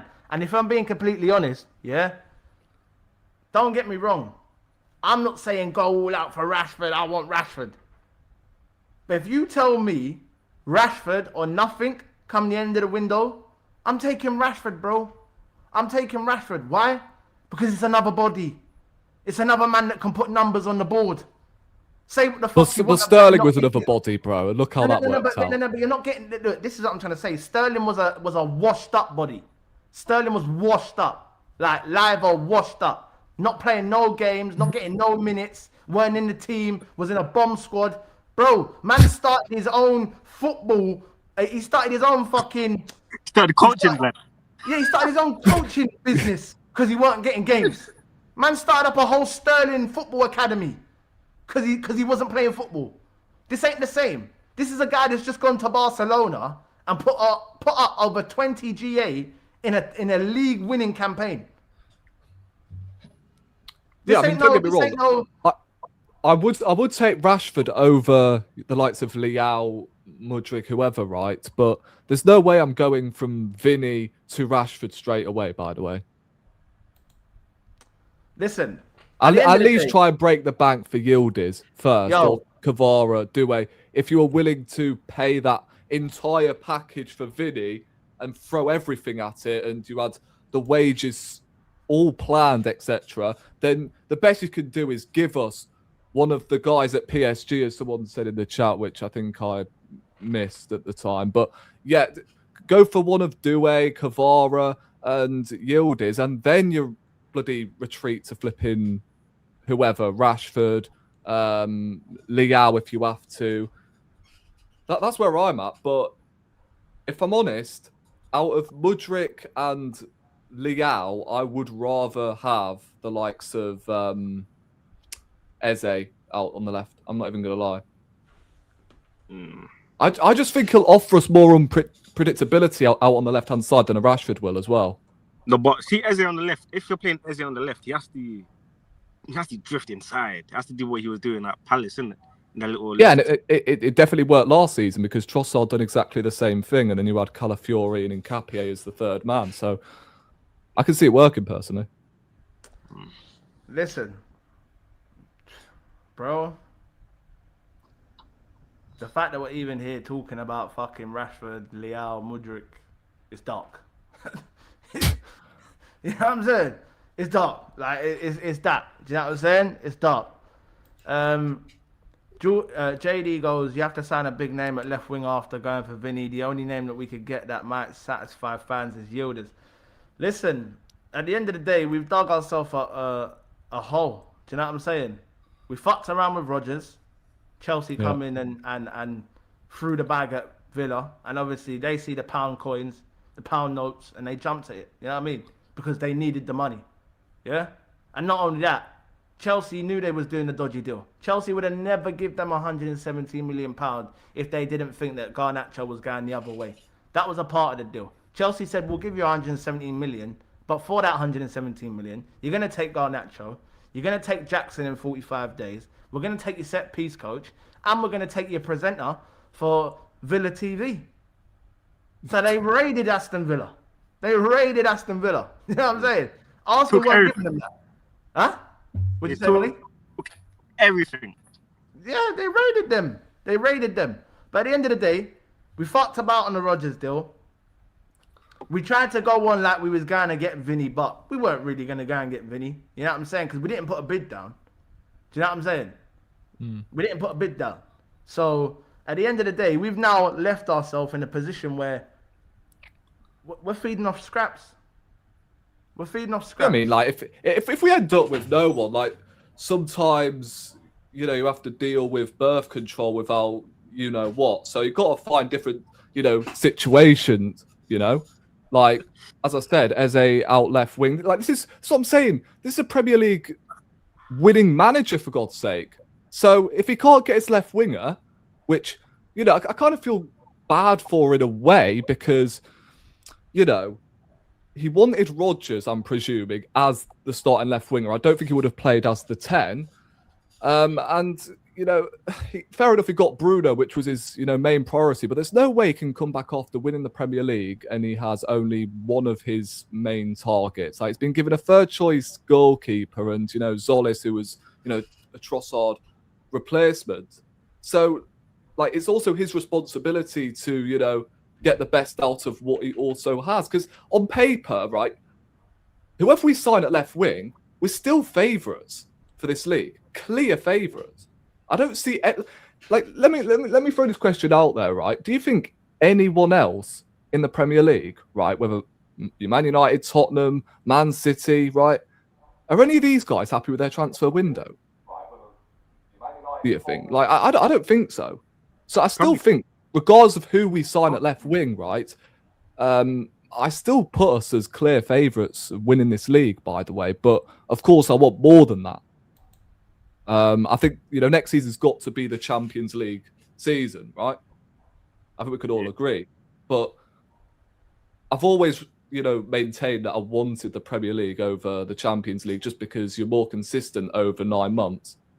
So if you go and do it back to back, which we haven't done in our history, I don't think, then that would be more impressive. But at the same time, that Champions League has been a huge hindrance over our bloody history. So, like, this is what I'm saying. I've always said I wanted to win the Champions League, but I've always remained certain on the Premier League. I've kind of flip-flopped on that, over the years. I've always preferred the Premier League, but then again, I'm sick and tired of people telling me champions of Europe, never seen that, etc. Just, I can't. So, to be honest, I'm in the same boat. In the same boat as you, because I've still got doubts over this manager that he can, go back to back or continue what we left off. But at the same time, I do think he has been massively let down so far, anyway. No, yeah. Listen, at the end of the day, he probably has been let down. But I think the club collectively, I think all they need to do is look at themselves. Yeah. When you fuck around on the Rodgers deal, when you act like you're going for Vini but don't put a bid in, yeah, what do you expect? Do you know what I'm saying? Like, don't get me wrong. There's one thing having ambitions, and then there's one thing having thoughtful ambitions. And that's what it was. It was thoughtful ambitions. There was no intent. There was no bids. Not on either deal. Do you understand? We didn't bid for Rodgers, from what we know. And we didn't bid for Vini, from what we know. So you wanted these players but never put a bid in. How the fuck does that work out? Some joke thing, bro. Because you put more than 3 bids on the table for fucking Bruno Gomes. So I don't understand. According to the Newcastle journals, we didn't even make contact. So to who? We still got the player. Oh! Listen, you know them Newcastle ITKs, and they're trying to show. I don't know why they're trying to save face. It never made sense to me why they're trying to save face. You've clearly been raided. Everyone's leaving. Like it's not a surprise that Newcastle are losing everyone. Do you know what I'm saying? Like I don't know why they're there trying to save face. And I'm not gonna lie to you. This whole he done it the respectful way. It's nothing like it's that. Who gives a shit? Newcastle are not one of these big clubs in the league for anyone to give a shit if their feelings are hurt. Know your position. just because you're back by a state now, don't mean that, people are, oh yeah, Newcastle, but they got to say, listen, it was only 5-6 years ago you were playing championship football. Shut the fuck up. Take your 75 million and thank you very much, man. You know what I mean? Yeah? Yeah, about that food chain, Listen, it don't even make sense. Like, why are Newcastle trying to save face? We know what you are. It's only because you got this big ass cash injection that you think that you can even have a conversation. And not only that, I hear this Keith Downey geezer. This Keith Downey that works for Sky Sports. You are a fraud. You're a prick, mate. Do you know what I'm saying? The guy goes, what did he say the other day on the TV? Newcastle were reluctant to sell to a Premier League rival. Since when the fuck were us and Newcastle rivals? Don't get me wrong, we've had a couple feisty games up at St James's Park, but we ain't no fucking rivals. We're not based on Wearside. We're not Sunderland. We might play in red and white, but we're not Sunderland. Do you know what I'm saying? Like, this whole Premier League rival, shut the fuck up, mate. We don't fight relegation. We ain't been in the Championship. What's this Premier League rival nonsense? This has got to stop. We're not rivals. You've never been our rival. We've had a couple feisty games, and we've come and took your captain. That's what's happened, mate. Do you know what I mean? Be grateful we give you 75 million for a 28-year-old, nearly 29. Be grateful. Do you know like that? That Luke Edwards is far worse, by the way. They're all wankers. That fucking golf ball, bro, I'm telling you. They're all wankers. They all chat shit as well. Do you know what I'm saying? They all try to make it look like Newcastle are in control of the situation. You're not in control of nothing. You've been raided. It's one of them ones. Freeze. You know what I mean? Freeze. Keep your hands up. Don't touch nothing. Yeah? Do not touch nothing. You're being ransacked. Yeah? Keep your hands up where I can see them. Man's tapping pockets. Make sure you ain't got no devices. You know what I'm saying? Nothing, no sharp objects that you can poke me with. You know what I'm saying? It's a routine stop and search, but you're getting raided. You know what I'm saying? Routine. It's as simple as that. Tonali gone. Gordon gone. Bruno gone. Isak last year gone. Eddie Howe gone. Newcastle this season gone. Simple. And that was all she wrote. By the way, I'm telling you, he won't stay for long. I'm telling you. Who's that? Lewis Hall. Listen, the only reason why Lewis Hall hasn't left in this window and he won't leave in this window is because they have to save face. Lewis Hall wants out of there. He don't want to play in that shithole. Even Joe Linton wants to fuck off. He said, yo, Saudi, come get me. He's working for Saudi. Joe Linton. He said, mashallah, brother, come get me. Come get me. That's what he's telling him. Yeah? Come get me. I need to get out of here. Bruno's gone. Tonali's gone. Anthony's gone. Alexander's gone. What am I here for? Eddie's gone. They're all gone. Even what's his name? Who did Man United teeth off them? What's matey's name? The sporting director. It was bloody Ashworth or something. And got sacked. I think he got sacked at Man United, you know. They've been raided was that for everyone. Shit. You've been raided for everyone. We heard Newcastle were going to be winning Premier Leagues and Champions Leagues by 2030. That was the promise that the ownership made to them. You're going to be in the Championship by 2030. Mark my words. They will be in the Championship by 2030, and that PIF would have sold up. They ain't going to be there for long. Yeah, I'm not trying to buy West Ham by like 25% or something. No. Basically, what it is when they first bought Newcastle, Amanda Staveley is her name, yeah? Yeah. The woman, Amanda Staveley, she was also a joint sharer, yeah? So she bought into Newcastle, she bought a stake in Newcastle. Yeah. She was actually one of the main reasons why they was on an upwards trajectory. She's the one that brought in Gordon, what's it called? Gordon, Tonali, all of them players. Like, do you know what I'm trying to say? She was the one that brought in all of them players, and then for some reason they basically just ushered her out. Do you know what I'm saying? For some reason, right. I don't know why, they just ushered her and her husband out. Yeah. Oh, And yeah, I remember that. Yeah. ever since then, ever since they ushered her and her husband out, Newcastle have gone like this. Yeah. Newcastle, and that's the facts. Newcastle, Yeah, ever it's all since they coming got rid of that Amanda Staveley bird, Newcastle have gone like that. Do you know what I'm saying? So, I was hearing that she wanted to buy a stake in Tottenham. I was praying that she didn't buy a stake in Tottenham. I'm not going to lie to you. Because this bird seems like she's got all the right credentials to potentially project Tottenham in a way like this.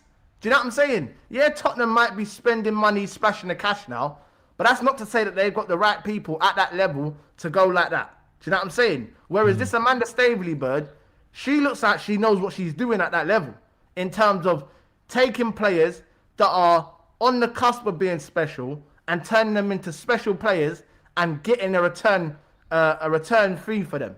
You know what I'm saying? She looks like she knows how to build, you know, elite structures. That's the best way to put it. But obviously, they got rid of her. I don't know why they did, but they did. And at the end of the day, it was probably for the betterment of everyone else in the league. It's probably a good thing that she left. Because God knows where Newcastle would be with her still in place. Because they was going like this. They was. Honestly, I honestly believe if she was still at Newcastle, Eddie Howe would still be there. Anthony Gordon would still be there. Isak would still be there. Tonali would still be there. And Bruno Romero would still be there. Because they began like this. Do you understand? Yeah. They went from there straight down here. With her there, they would have kept going like this. Just kept going and going and going and going. Do you understand? Yeah? But listen, at the end of the day, fuck Newcastle. We took your captain. Do you know what I'm saying? It is what it is. Hold that. Do you know what I'm saying? It's a hold that. But listen. Hey, another one's talking pending, about- by the way, on a certain someone. Just saying. What was that? I was just saying there that you know, you told us that we stole Newcastle's captain. I'm saying like another one is pending. Maybe. Well, this is what I was literally just about to get into. Bro. Yeah. You took the words right out of my mouth, because if there's one thing that Arteta's trying to do right now, it looks like he's just on a captain cleanup, captain save a hole. You know, like that. I got a question. Go on. Is it a colour thing? Is it an underbelly colour thing? Run Hey, it, listen. Go on, Mally. Go on. Run it 2.0. Let's do it, man. Listen, for me, I can't lie to you. I was chatting to my uncle this morning, yeah, and obviously GK's in the group chat. Aurora, I'm gonna have to put you in the group chat with the lads and that, but it's quality. But anyway, as I was saying, GK, the news come out this morning. I put it in the group chat. GK's having none of it. GK's having none of it. He said, nah, I don't want him. And I'm saying, listen, at the end of the day, I'm not saying I want him, yeah? But if there's any chance to get one over on them dirty fuckers down the road, I'll take it. I'll take it. Bring me the captain. It's not like we're saying we want Romero. Their captain is shaking his ass for Arsenal. Do you understand? He's legit shaking his ass for Arsenal. Like, this ain't a joke. This is the facts. Arsenal are not saying, yeah, Christian Romero, we're trying to pursue a deal. His agents and him have offered himself to Arsenal. What do you think? What do we think, chat? Yeah, Opinions in the chat? I mean, listen, if you're giving me the option between, I don't know, Romero for 40 million and Conte for 70, then you best believe I'm taking Romero for 40 million. Obviously, like, listen, if Romero's around 70, 80 million and Conte's, you know, roughly the same amount, obviously I'm taking Conte because Romero is obviously nowhere near Conte. But value for money, I'm taking Romero as cover, and that's if he wants to play second fiddle. Right? If he doesn't want to play second fiddle, then obviously he can fuck off. Yeah, but Rory, let me just stop you there quickly, bro. He doesn't have a choice. He doesn't have a choice. Saliba's Is better that Atletico Madrid now? No. But I'm saying, you're saying if you don't want to play second fiddle, if you're offering yourself to Arsenal and you know that William Saliba and Gabriel play for Arsenal, you know you're not going to be number one centre back. So that there tells me that the guy don't give a fuck about being first choice. He wants to come and he wants to be a part of the vibe. He wants to see that Premier League trophy being paraded around North London. He wants to be in Champions League finals. Do you understand? It's not about first choice, second choice. He wants to be a part of the movement. It's as simple as that. He wants to be down with the cool kids. You know what I'm saying? He's had enough of them. It's terrible. Yeah, in terms of Romero, like as a player, right? I've never rated him over the years, right? I do think Spurs have overrated him. However, I think something tells me that he would be quite decent at Arsenal as I said, cover, because he will be around, defenders who are much more disciplined than the ones at Tottenham. He'll be in a system that would suit him as well. And he's got decent play ball abilities as well, to be fair to him. So he's quality on the ball. On the ball, listen, that's probably his best quality. On the ball, he is brilliant. Yeah? As much as he plays for Spurs. And listen, JD, bro, we're not saying bring Romero. We're not saying that. But what we're saying is, if you give me the option of Christian Romero or Ezri Konsa, I'm taking Romero all fucking day, twice on Monday, bro. What are we doing here? Let's not forget, Gabriel also used to be a head loss of a defender, This guy used to have bozo moments in him. Yeah. Then he come into a team, he was put next to a young guy. Not an older defender, a younger defender. And that younger defender was so relaxed, so calm within himself for his age, that all Gabriel could do was grow the fuck up. Do you know like that? Because how is he younger than me, and he's got more composure than me? It don't make sense. Do you get me? If anything, Gabriel needed that Saliba next to him, because Saliba actually helped him grow. Pause. He helped him grow. Do you know like that? It's a that thing. You know what I'm saying? Like at the end of the day, Romero, I'm not asking you to come in, play 38 games in the Premier League season, be a winning. I'm not saying that, but bro, at the end of the day, Saliba's gonna be out for a little while. Yeah. Mascara is a top young talent, but you can't expect Mascara to go out there for however many games and be consistent. You get me? I do trust Mascara though, to be fair, but I do trust Mascara, to be fair. And I trust Mascara. I think Mascara's a top player. I do think actually Mascara, for his age, is actually less erratic than Romero. He is 100%, 1000%. It's not even a question. Mascara is going to be a top defender. He's going to be a top defender. Yeah. Listen, I didn't even need to watch 90 minutes of the kid to know that he's going to be a top player. Do you know what I mean? That first game, to come in at Anfield and fit into the position like a hand to a glove, yeah. Your first professional appearance in England, up against the defending champions. Yeah, cool, we lost the game, but if you look at his performance individually in that game, we didn't even know Saliba was off the pitch. Do you know what I'm saying? We didn't even know Saliba was off the pitch. So obviously, for me, Mascara, I'm confident with Mascara, innit? Like, I do think. Yeah, I mean, like, even if Romero was going to produce any bozo moments, for a fact Arteta will be quick to flip in. You know what I'm saying? Yeah. Facts. Listen, he's a great ball playing centre back, man. Listen, he is a nutter in terms of he can lose his head. For his age, you would expect him to have more control of himself, innit? But he's Argentinian, bruv. They're scumbags. You know what I mean? Yeah, I mean, there's no coincidence. He's a different player when he plays for Argentina. That's the thing. Them Argentinian defenders, bro, they're all the same. It's not like it's just him. Lissandro Martinez, the only reason why Lissandro Martinez ain't compared to Romero is because he's so small. Yeah? Small but mighty, as they would say.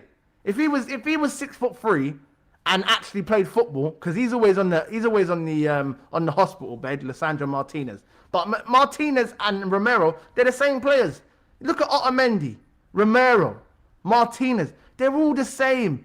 They've all got that head loss in them, that rash thinking. You know what I mean? They're not thinking about getting the ball. They're thinking about cleaning out the guy that's getting to the ball. You get what I'm trying to say? And to be fair, they don't really produce, them bozo moments in an Argentina shirt, though. That's the thing.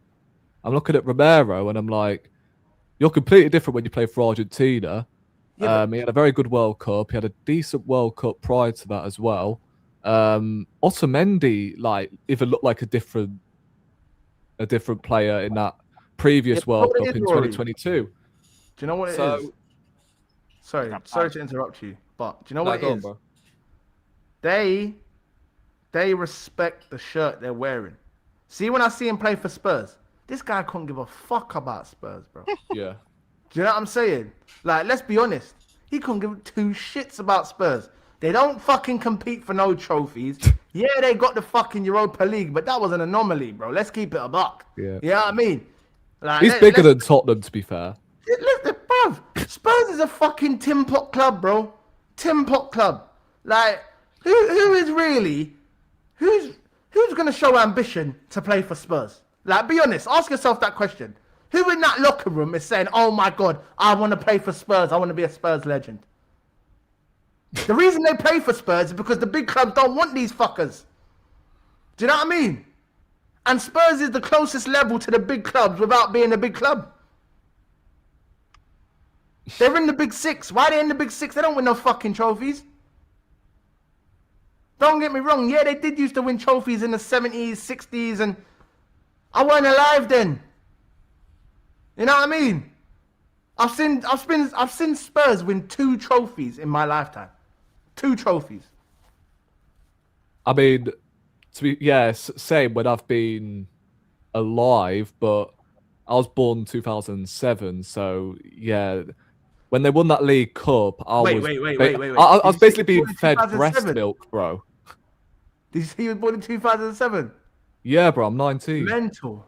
Yeah, I was being fed breast milk and all, bro, when they won that League Cup. I thought you was older than that, bro. Fucking hell. No, but listen, I've seen Spurs win 2 trophies, yeah? No one don't dream to play for Spurs, bro. Let's keep it a buck. No one. Listen, big up my boy. Where you at? Big up Wave every time, man. Big up Capo. Yes, G, what you telling me, man? But listen, like I said, no one ain't dreaming to play for Spurs, bro. Do you get me? No one don't. Listen, he don't give a shit about being a Spurs legend. The fact that he's even offering himself to Arsenal should tell you how much he thinks of Spurs. Like real talk. The fact that their captain is offering himself to Arsenal should tell you everything that you need to know of his thought process when it comes to Tottenham Hotspur Football Club. Do you understand? And it's funny because, don't get me wrong, he did have a poor season last season. But before that, he was lauded amongst the Spurs fans. So he's in conversations with Saliba, talking about best centre-back, and that's what they're calling him.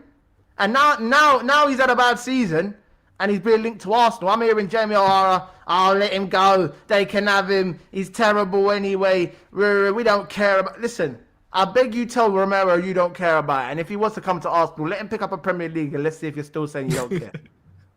Huh? Let's see if Jamie O'Hara don't punch up Jason Cundy when he goes, has anyone seen Tottenham? They took one hell of a thing. Yeah? No. Has anyone seen Romero? Has anyone seen Tottenham? They took one hell of a thing. Yeah? Let's see what you're saying when you say it. I guarantee you Jamie O'Hara drags Jason Cundy across that table, yeah? And absolutely curb stomps him, bro. Yeah? Let's see if you're still talking that shit. If Romero was to come to Arsenal, win a Premier League, win a Champions League, they wouldn't be saying that.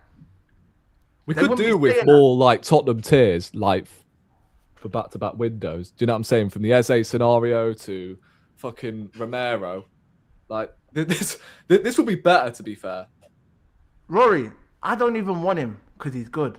I want him because he's Spurs captain. yeah. That's why I want him.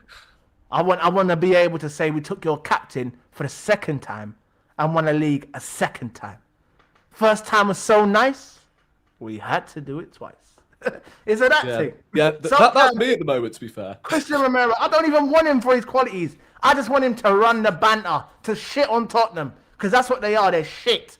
Shit on them. You know what I'm saying? It's that. We took your captain again. We won a Premier League again. Yeah, because that's what happens on this side of North London. We win league titles. Can you say the same? Can you say the same? How many players have gone from Arsenal in the noughties? How many players have gone from Arsenal to Tottenham and won trophies? Because I know a player's come from Spurs to Arsenal and he's won trophies. Countless trophies, by the way. Yeah? Invincible. Scored in the Champions League final. We didn't win it. But it's on his resume. You know what I mean? Like, at the end of the day, won a double, didn't he? So people don't aspire to play for fucking Tottenham. You know, like that. Capo. Has anyone seen Tottenham? They took one hell of a meeting. You get me? But listen, obviously, for me, yeah, man. Bro, if he wants to come, pause, let him come, man. Fuck it. I'd take him over Consa. I'm taking him over Consa any day of the week. Yeah, you know the golfing class between players when they join Arsenal and Tottenham, right? Arsenal, you got players demanding trophies, right? And they've come to win trophies. With Tottenham, it's like, oh, well, I think it's a really big challenge, you know, coming to Tottenham and all. It's just like... Yeah. It's the wage packet. That's why they go to Tottenham. What do you think Tonali's gone there for? 250 grand a week, mate. Better gambling, innit? 250 grand a week. Gonna be He knows he ain't going to win no trophies. But he went there to gamble, bro. What do you mean? Bet 365, bro. That's why tonight. Why do you think Mateus Fernandes has gone there? Well, you think Mateus Fernandes has gone there just because of the Zerbi? No. He's gone there because of the cash. Because of the cash. They can't offer you trophies, so they offer you money. And we got the better player, innit? So You get me? It's as simple as that. They can't offer you trophies. They can't. See, when the Zerbi's making that phone call, what do you think he's telling them? Yeah, we're going to win trophies. We're going to compete. You've just finished 17th twice on a bounce. I can't trust you. You know what I mean? You can't be trusted. Don't get me wrong. I rate the Zerbi as a manager. But if he's telling any players this window that they're going to Spurs to compete and do all of that, maybe for a Champions League spot, yeah. But if you're talking about trophies, nigga, you know you're lying. You know that? You know you're lying. So don't do that. I'd actually rate listen, De Zerbi, by the way. I do think. I think he's a good manager. But the only thing with De Zerbi, yeah, is that he's also another. He's a hothead. He's also another madman. He don't give a I shit. don't see him lasting long at Spurs, to be fair. Nah, he's gonna bug out. I'm telling you, it's gonna happen. If Arteta got Romero, he is the pettiest manager of all time. He knows about the rivalry. Remember, Arteta created the North London Forever song. Listen, bro, I'm telling you now, Arteta will know, bro, that this transfer here, it might unsettle a few of the fans. Don't get me wrong. In terms of our fans, because we're gonna be looking at it, we don't want to be signing their scum. You know what I mean? We don't do that. Yeah, we normally send our used washing, our old clothes. You know that. You know when you go out of clothes and you go and say like you pass them down to your little brother or something because they don't fit you, and like that's what we do. That's what we do to Spurs. Yeah. We don't need them clothes no more. So calm, little bro. You can have them. Do you know what I'm saying? Because you know what I'm saying. You're gonna look nice in them. Me, people have already seen me wear these 3, 4, 5, 6, 7, 8 times. So I can't keep wearing this outfit. It's got to go to you now. You can rock it like it's brand new. And yeah, I got my money's worth. That's what we do to Spurs. Yeah. We give them our leftovers. And that's it. Adebayor, Gallas. You know what I'm saying? Like, have that. I don't give a shit about that. You know what I mean?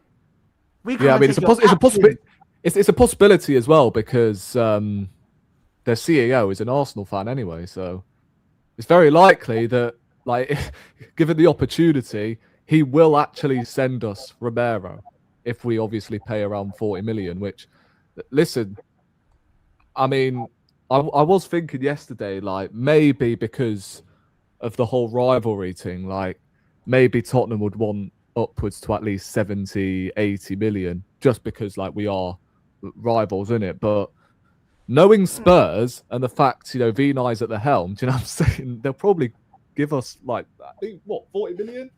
I reckon if we was to get him, I reckon we could get him for honestly. about 50 million.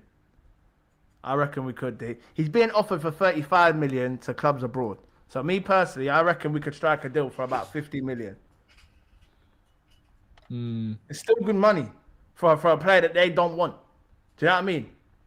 It's 50 million at the end of the day. Do you get what I'm trying to say? But there's noise that they're not going to sanction the deal, innit? Unless he says to them, I'm not going anywhere but Arsenal, then they don't have to sell to us. Do you understand? And they're not going to want to sell to us. But in the end, they might have to. Because if he says to them, I don't want to go to Atletico, I don't want to go to Atlanta, and I don't want to play for this shit football club. I want to go to Arsenal. Yeah? So if I want to go to Arsenal, and Arsenal will only offer 45 million, you best take that rascal out 45 million. It's as simple as that. You better take that 45 million. Because if not, what are you going to do? Let me just rot away on the bench. Okay, then I'll just run down my contract. It's as simple as that.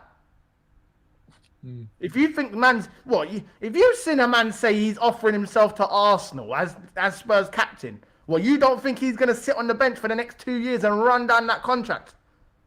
If he's bad enough to offer himself to Arsenal, he's bad enough to sit on them 2 years that he's got left and not kick a ball. Because we know Otamendi's gone now. He's retired. Romero's the big dog in that Argentina defense now. You know what I mean? Romero is the big dog. So whether he plays for 2 years or not, he is going to be in that team.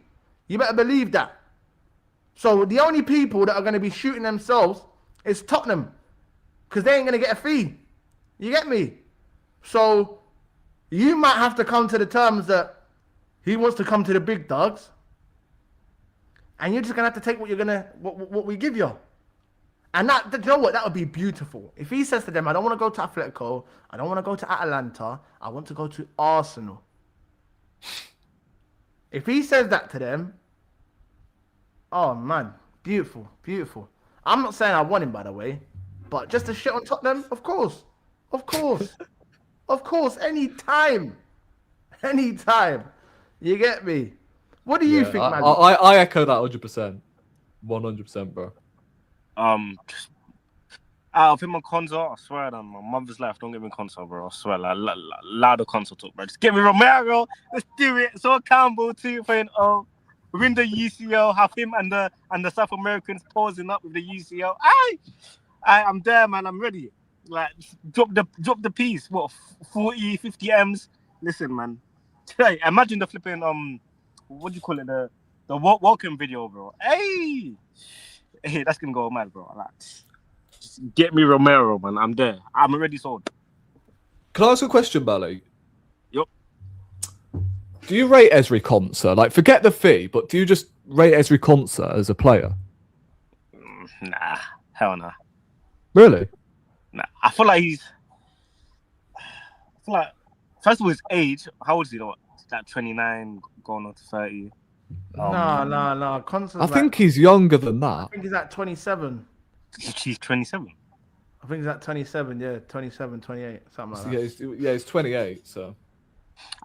I think he's all right at best, in my opinion. Do you know? So sorry. Before you go on, Mali, yeah. Do you know what it is about Konsa?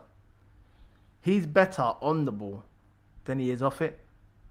And he's a defender. And he's a defender. Yeah. This is the problem. Do you get me? This is the problem. And this just shows you where the game's at right now. If you look, I see something here. I see a pyramid. I think it was on Sky Sports. If you look at now compared to 10 years ago on players that take the most touches in the Premier League, yeah, The players that take the most touches in the Premier League now are centre backs. 10 years ago, it was holding midfielders and central midfielders.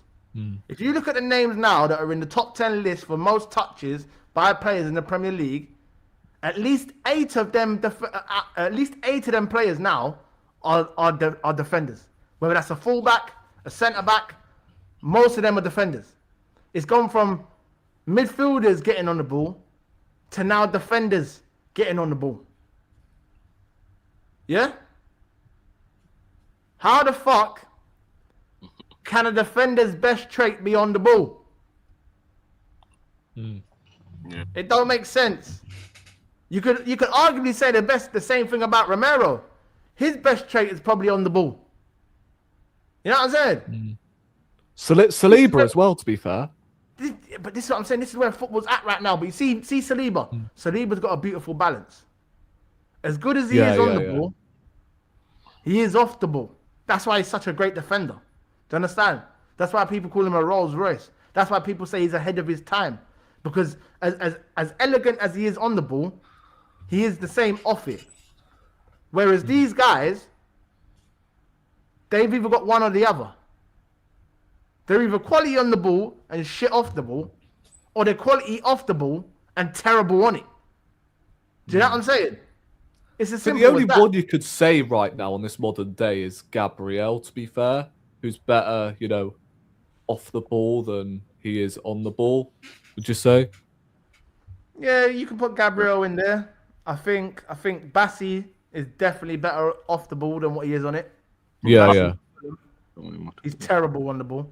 I actually went to school with him. He weren't a centre back in the day. He was a winger.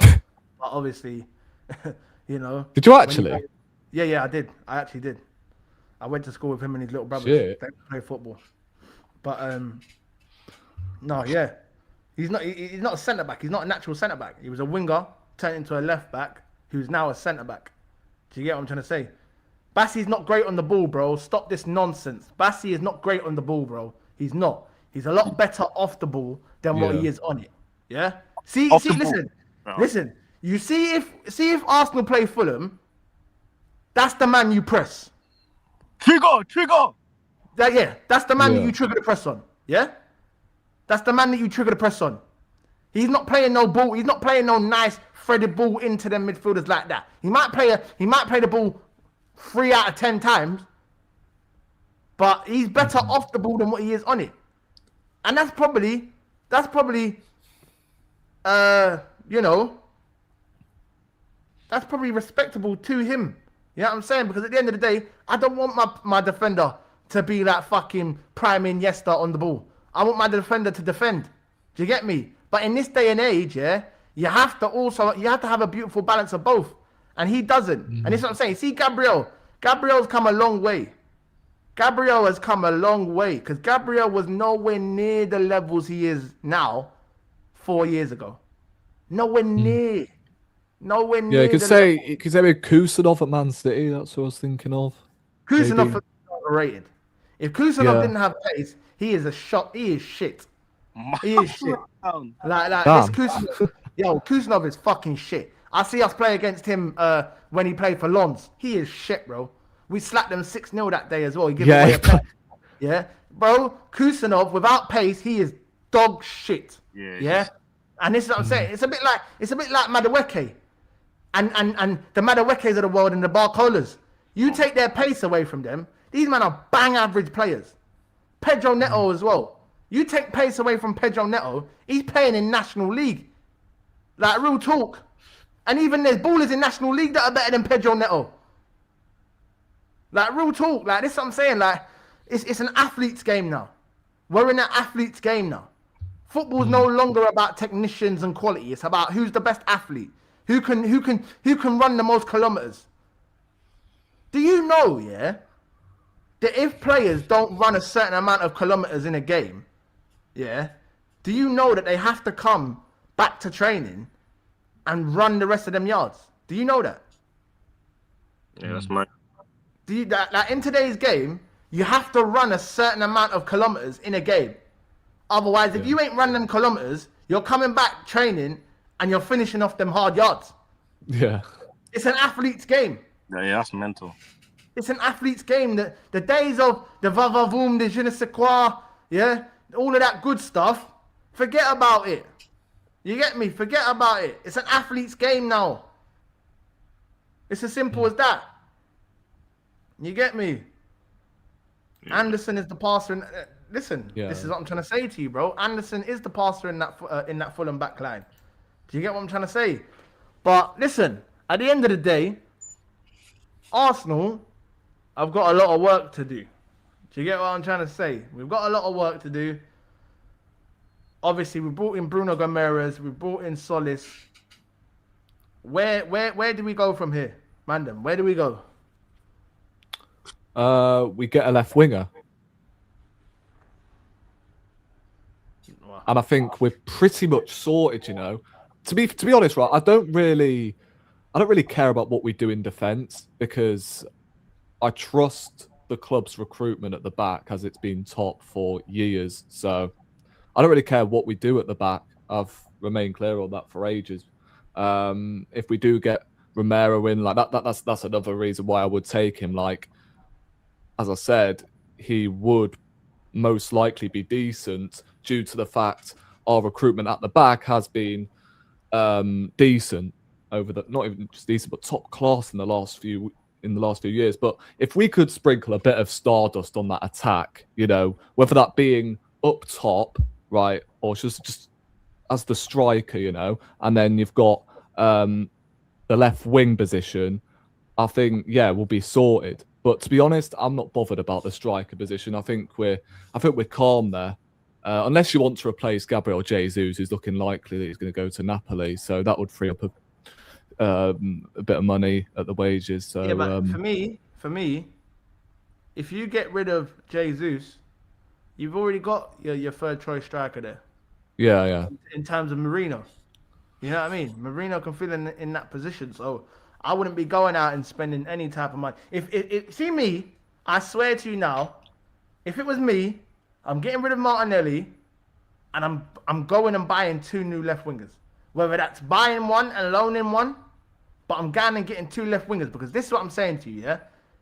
We might not be able to get it in quality, but if you can stockpile in that attacking line in numbers, the numbers is what should get you over the line. Do you understand? And what I mean by that is, if you've got 3 left wingers to choose from on the left side, you've got 3 right wingers to choose from on the right side, you've got 3 number 10s to choose from in the 10, and you've got 3 strikers to choose from in the number 9 position, you've got a way out. Do you understand? Because that's 12 players there that they might not produce on a potent, consistent level, but you've got numbers there to bail you out of games if you need it. Do you understand? Yeah? So, at the end of the day, for me, same way we've been stockpiling in the defense, I want to see us stockpile in the attacking line, bro. You get me? You might not be I think 2 left wingers is unlikely, though, to be fair. What was that? I think 2 left wingers this summer is very unlikely. So, to be honest, I'm just focused. It probably is unlikely. Go on. I'm more focused about just getting that superstar left winger, rather than, you know, another stopgap and then, you know, that level raiser on the left hand side. I just need that left winger, to be honest. Whether that be in Yildiz, Kvara, Doué, whoever, right? Just give me someone of that ilk, but don't take me from Vini to flipping Rashford again. Do you know what I'm saying? If you go from Vini, Yildiz, Kvara, Doué, to then Rashford, then fair enough. And I'm going to say Rashford because it's more likely, but then again, it's probably going to be Mudryk. So, I don't know. Mali, what do you think, bro, before we wrap up? Anne, shish kebab. Get me Yildiz, man. Like, if it ain't Yildiz, I don't want, like, please, man, like, just get my left wing sorted. It's been going on for too long. We need someone that's actually just gonna come in and just change the game, man. I know Yildiz didn't have the best of World Cups, but listen, trust me. Once we offer him some kebab after the game, he's gonna start doing his thing. You know what I mean? So let's go over there, slap the peas down. Apparently he would be willing to join Arsenal, so that's good. So yeah, just get me my left winger, man. No, yeah, 100%. Well, listen, people. It's been an hour and 50 minutes, man. It's been a brilliant show, man. I've enjoyed this one. I can't lie. It's been good having Rory on. You know what I mean? Debut on the channel. You get me? Listen, people, we're gonna be back tomorrow, 8 p.m. Me and Maddie will be getting cooked. I'm not gonna lie. ABR, all bleed red. If you know, you know. If you don't know, get to know. You know what I mean? It's looking dark for me and my boy tomorrow night, man. Mido, KJ, they're definitely gonna have something to say. You know what I mean? But what I can also say is, people, listen to me, yeah? We've got, well, me personally, we're gonna do a FPL. Do you know what I'm saying? Fantasy, Premier League. We're gonna do a league. What's it called? A league. You know what I'm saying? For the community. 2 seconds. 2 seconds. So yeah, we got a FPL league for this season. Yeah.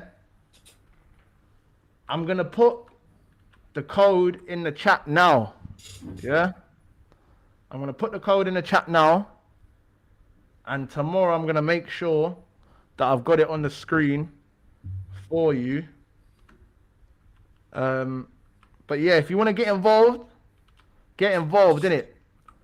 The winner will be getting a prize. Yeah, we don't do prizes for second place around here. Yeah, yeah. Before anyone asks, is there second for? No, we don't do prizes for second place. Yeah. But if you want to join the league, people, yeah? If you want to join the league, this is the code. MWLR75. Yeah? This is the community code. KTS Nation, FPL League. Yeah? I want to see you lot in there. I'm going to be in there. You know what I'm saying? I want to see you lot in there. I want to see some of your ball knowledge. I want to see, you know what I'm saying? Pause. But, yeah. I want to see the community in there. You know what I mean? But, yeah, next week, next Sunday, we will be doing a Premier League prediction show on ABR. We might even have to run it on Paid in Arsenal, you know, Mally. I can't lie. Rory, if you want to come back over next week, it's up to you, my boy. But Yeah. I don't mind. Oh wait, next week I think I'm away actually. Yeah, I'm away. All right. Well, listen, people, we're gonna be back next Saturday. Paid in Arsenal. Obviously, next weekend is the Community Shield weekend. Arsenal will be playing Manchester City. That will be on the Sunday, and after that game on the Sunday, we will have ABR All Bleed Red Premier League prediction show. Yeah, the season starts the Friday after that, I believe. Arsenal versus Coventry at the Emirates. You get me? And like JJ said, August 16th deadline. You get me? August 16th deadline. Yeah? Everyone, I want to see you in there. I'm going to make sure as well that before every stream, the code's up. You know what I'm saying? So you're not going to miss out. I don't want everyone saying, I missed out on the code. I wanted to play. And all. It's going to be, I'm going to make sure everyone can see it and you can't miss it. Yeah? Remember, MWLR75. Yeah? I repeat, MWLR75 for the KTS FPL League. Yeah? But people, it's been another episode of Paid in Arsenal, man. I want to big up the boys, big up Maddie, big up Rory every time. It's been a pleasure having you on, bro. Hopefully we can have you on more shows, you know what I'm saying? I've enjoyed the show a lot today, man. Tell the people where to find you, man. Yeah, so you can find me on Red RD. I don't really do Arsenal like daily content, but there's, you know, snippets here and there where I'm just waffling in it. I do weekly shows every Monday, so I might have to shout you guys every Monday if you are around, because you know I run that at 8:30 p.m. UK time. So yeah, basically just talk Arsenal, win it, and I am planning on changing the content up slightly ahead of the new season. So yeah, there'll be way more consistency than there is at the moment. It's just the transfer market is dead at the moment, isn't it? So, but yeah, big up Kizzy for the the invite. I do appreciate it, bro. And make sure you are liking, you are subscribing. I still can't believe that you've got only what is it, 82 subs in it? Like, yeah, man. Yeah. Yeah, Listen, you're blowing off, bro. I'm not gonna lie. Listen, at the end of the day, people they're locking into the content, but they're not subscribing, they're not liking, man. I'm seeing 200 plus views on videos, and I'm seeing like 14, 15 likes. Yeah, like, you man are moving like frauds for real, man. You know what I mean? Like, come on, man. How are we getting 200 plus views and we only got 14, 15 likes? Come on, if you're when viewing, did you start, by the way? If you to don't me, mind I started the Burnley game, Burnley at home. Burnley at home. Obviously, I've been in the YouTube space for about 2-3 years now, like in the chats on other people's channels, you know what I'm saying? And then obviously Yasir, KJ, Mido, they've been telling me from early, like last season, you know what I'm saying? Like, yo, jump on, do this thing, you know what I'm saying? Like, nah, man, it's not really my thing, innit? And then obviously went through some certain things I won't, and then obviously now I just said, you know what, fuck it. You know what I'm saying? Let's do it. You know what I mean? And obviously, listen, we're here, man. We're here. But like I said, Rome weren't built in a day, man. Rome weren't built in a day, like that. Yeah. You cleared it already, bro. I'm not gonna lie. It took me you cleared it already, bro. I'm not gonna lie. It took me like at first 3 years to reach 100 subs, for God's sake. And you're like, what? 81 subs away. Listen, bro, I'll be honest, if I'm being completely honest with you, I'm so humble, that even the 81 subs, I'm surprised I've even got 81. Yeah. You know what I'm saying? Because even the views, I'm seeing 200 plus views on certain videos. Bro, I wasn't even expecting that. Do you know what I'm saying? I was not expecting it. Obviously, big up the community, big up everyone. You know what I'm saying? Like, at the end of the day, the fact that you don't even come to the channel to hear me speak and give my views and whatnot, it means a lot. Do you get what I'm trying to say? Like, at the end of the day, I'm just a man in front of the camera with a mask on talking shit, bro. You know what I'm saying? So it's one of them ones where, like, bro, I don't even know if people actually like the content. But the fact that people tune in, I can't complain. You get what I'm trying to say? So it's one of them ones. Just keep smashing the likes, keep subscribing to the channel. And listen, I'm a man of the people, man. Trust me, like I said, bro, I even said, listen, if we can get to 500 subs, I got a copy of GTA there for people, man. I'm a man of the people. I'll buy you the new GTA. You ain't even got to copy it. You know, like that, Kizzy will buy it for you. I got you like that. You know what I mean? I'm a man of the people, man of my community. You know what I'm saying? So listen, at the end of the day, we'll get there, innit? What will be, will be. You know, like that. So, like I said, man, we move. You get it? But big up Rory. Big up Mally. Mally, where can they find you, bro? You guys already know the vibes. Man's everywhere. When you open up your phone, I'm there. TikTok, YouTube. Listen, I'm consistent. I'm everywhere, man. Just road to 500 subscribers, and man, subscribe to the brothers down below, man. Listen, and if Rory's saying it about me, I can only return the favor to my little bro. And I'm telling you now, Mally's out here putting that grafting. I'm not gonna lie to you. He's out here grinding. Do you understand? So, listen, keep doing your thing, my boy. You know the pattern. You know what it is between us, my boy. Keep doing your thing. Keep striving. You know what I'm saying? Because I told him he's got that superstar potential. Mally does, bro. I'm telling you now, he's a superstar in the making, bro, innit? And that's not even me saying it. That's facts. You get me? Yeah, he knows. But listen, at the end of the day, everyone's got that about them. From time when you've got the courage to put yourself in front of the screen and people want to come and listen to you, whether it's one person, 10 people, you know what I'm saying? It don't matter. The fact that people It's always putting your camera on first is the hardest thing. yeah. Yeah. Facts, Always. facts.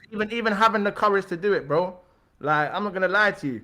There's certain things I've done in my life that probably took less courage, but I've done Yeah. it. Whereas this here, bro, I'm not gonna lie. It felt uncomfortable when I first got on here, but now, you know what I'm saying? It's just normal, man. It's normal. But listen, people, enough of the sob stories. Big up Rory for, you know what I mean, showing the love and Big up, bro. whatnot. He will be back. Don't worry about that, people. He will be back. I'm sure we'll have some interesting conversations throughout the season. You get me? Yeah. And yeah, man. Just big up everyone, man. Big up the chat. Big up the mods, them. Big up KJ. Big up JJ. Big up Capo. Big up everyone, man. I see Johnny Gunner in here that I've never seen in here before. So obviously, listen, people. Big up Mab as well. You know what I mean? Big up Nems. Big up JD. Big up Juju, even though he's big up. You know what I mean? Big up everyone, man. Big up the community, man. Trust me. Big up the people, them. Hey, listen. We're definitely running that up. 100%. I got the gaming channel there. I just need to start it up and sort my system and that out, and we'll get to it, bro. Trust me, content's there, bro. Trust me. I'm gonna start doing react soon as well. Start reacting to certain things and that. You know what I mean? Yeah. Try and change it up, bring a bit of different content. You know what I mean? But listen, people, it's been 2 hours. It's been a lit show. Make sure you smash the likes. Make sure you subscribe to the channel. It's been your boy Kizzy Talk Sports. And we're out. Come on.